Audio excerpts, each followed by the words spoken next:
नमस्कार दोस्तों, 13 दिसंबर 2001 जब पार्लियामेंट में हुए टेररिस्ट अटैक से पूरा देश दहल गया।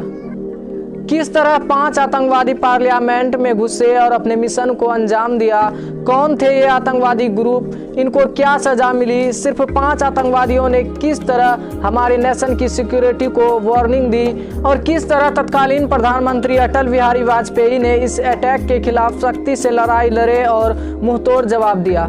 इस पूरी घटना के बिल्कुल करीब से गुजरेंगे आज के इस स्पेशल वीडियो में। कहानी की शुरुआत होती है 13 दिसंबर 2001 के सुबह से, जो एक आम सुबह की तरह शुरुआत होती है। संसद के गलियारों में गहमागहमी बनी हुई थी। कई इशूज पे पक्ष और विपक्ष के जबरदस्त हंगामे के बीच लोकसभा की कार्यवाही 40 मिनट के लिए स्थगित कर दी गई। इसके बाद तत्कालीन प्रधानमंत्री अटल बिहारी वाजपेयी और लोकसभा में विपक्ष लीडर सोनिया गांधी अपने अपने सरकारी आवास की तरफ बढ़ गई। वहीं संसद की कार्यवाही से ब्रेक लेकर संसद और सिक्योरिटी फोर्स भी सर्दी की गुनगुनी धूप का आनंद लेते हुए परिसर में टहल रहे थे। ये टाइम था 11:20 का। लेकिन तभी पार्लियामेंट के गेट नंबर 11 पर हलचल तेज हो जाती है, क्योंकि तत्कालीन वाइस प्रेसिडेंट श्रीकांत जी का काफिला निकलने को तैयार था। सिक्योरिटी गार्ड्स अपने पोजीशन लेते हैं और ऐसे में सभी का ध्यान इसी तरफ आकर्षित होता है। इसी बीच सिक्योरिटी फोर्स के बिजी होने का फायदा उठाते हुए पार्लियामेंट परिसर में एंट्री होती है एक सफेद एम्बेसडर कार, जिनका नंबर था DL3CG1527। ये सीधे जाकर वाइस प्रेसिडेंट की गाड़ी से टकराती है। इस अचानक हुए टक्कर से मानो हरकम सा मच गया। कार की स्पीड को देखकर संसद की वॉच एंड वाच ड्यूटी में प्रेजेंट जगदीश प्रसाद यादव आनन फानन में निहत्थे इस कार के पीछे दौड़े। तेज स्पीड से दौड़ रही गाड़ी रुकती है और नापाक इरादे से बाहर आते हैं 5 आतंकवादी। इससे पहले कि सिक्योरिटी गार्ड्स कुछ समझ पाते, आतंकियों के इस ग्रुप ने AK-47 निकालकर ताबड़तोड़ फायरिंग शुरू कर दी। गोलियों के बौछार के बीच सिक्योरिटी गार्ड्स जगदीश प्रसाद को गोली लगी और वह अदम्य साहस का परिचय देते हुए शहीद हो जाते हैं। गेट नंबर 11 से आगे बढ़ते हुए ये आतंकवादी गेट नंबर 9 पर अपना कब्जा जमा लेते हैं। गेट नंबर 9 ये वही गेट है जिसका इस्तेमाल प्रधानमंत्री द्वारा पार्लियामेंट में इंटर होने के लिए किया जाता है। इस दौरान 3 और सिक्योरिटी गार्ड्स ने आतंकियों की गोलियों के चपेट में आकर शहीद हो। टाइम होता है 11:35 का। अब बेशक भारतीय प्रधानमंत्री परिसर से निकल चुके थे, लेकिन संसद की दीवारों के पीछे तत्कालीन गृह मंत्री लालकृष्ण आडवाणी समेत 200 सांसद और ऑफिसर्स अभी भी मौजूद थे।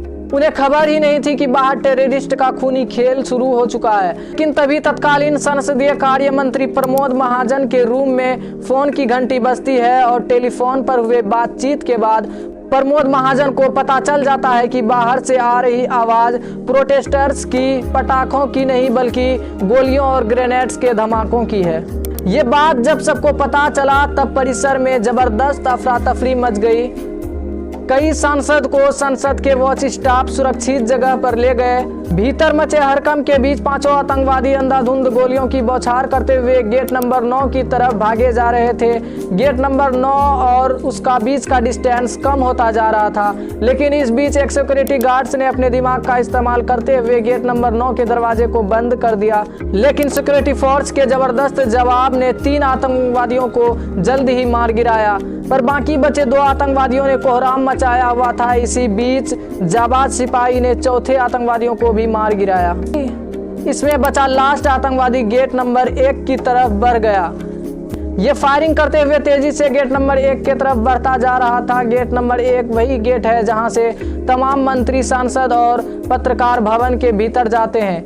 गेट नंबर 1 के पास जाकर ये आतंकवादी रुक गया। पीठ पर हथियारों से भरे बैग और कमर में विस्फोटक बांधे ये शख्स खुद को उड़ा दिया। देखते देखते उस आतंकवादी के शरीर के परखच्चे उड़ गए।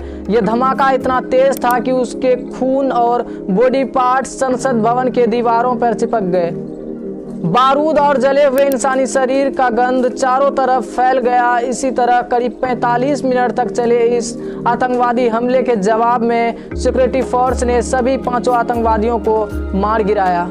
अब गोलियों और धमाकों की आवाज़ की जगह एम्बुलेंस की सायरन ने ले ली, क्योंकि इस अटैक में करीब 9 से ज़्यादा लोग मारे गए, जिसमें एक लेडी भी शामिल थी। इस हमले ने पूरे देश को हिला दिया और हमले के बाद तत्कालीन प्रधानमंत्री ने इसे चुनौती बताया और कहा कि आतंकवादियों के खिलाफ भारत सख्ती से अपनी लड़ाई लड़ेगा और उन्हें मुंहतोड़ जवाब देगा। इसके बाद जांच हुई और आतंकवादियों के डेड बॉडीज और बैग से मिले सबूत से साफ पता चला कि अटैक के पीछे पाकिस्तान का नापाक साजिश था। फिर दिल्ली पुलिस ने अटैक के पीछे के मास्टरमाइंड का पता लगाया और उसे अरेस्ट किया। इनकी पहचान सेल फोन और कम्युनिकेटिंग सिस्टम से ट्रैक की गई, जिसमें पहले व्यक्ति जम्मू कश्मीर लिबरेशन फ्रंट के मेंबर अफजल गुरु, उसका चचेरा भाई शौकत हुसैन गुरु और उसकी वाइफ अफसा गुरु और दिल्ली यूनिवर्सिटी में अरबी लैंग्वेज का प्रोफेसर SAR गिलानी शामिल था। मामला सुप्रीम कोर्ट पहुंचा, जिसमें सबूत न मिलने के कारण अफसा गुरु और SAR गिलानी को बरी कर दिया। शौकत हुसैन को 10 साल की सजा मिली, वहीं अफजल गुरु को मौत की सजा मिली। उसको मौत की सजा मिलते ही उसके तरफ से दया याचिका राष्ट्रपति तक पहुंचा, जिसे तत्कालीन राष्ट्रपति प्रणब मुखर्जी ने खारिज कर दिया। फिर इसके बाद आया 9 फरवरी का वो दिन जब अफजल गुरु को दिल्ली के तिहाड़ जेल में सुबह 8 बजे फांसी पर लटका दिया गया। तो कैसा लगा आज का ये वीडियो कमेंट करके ज़रूर बताइएगा और इस वीडियो को अपने दोस्तों यारों रिश्तेदारों में ज़रूर शेयर कीजिएगा। मिलते हैं एक नई वीडियो में।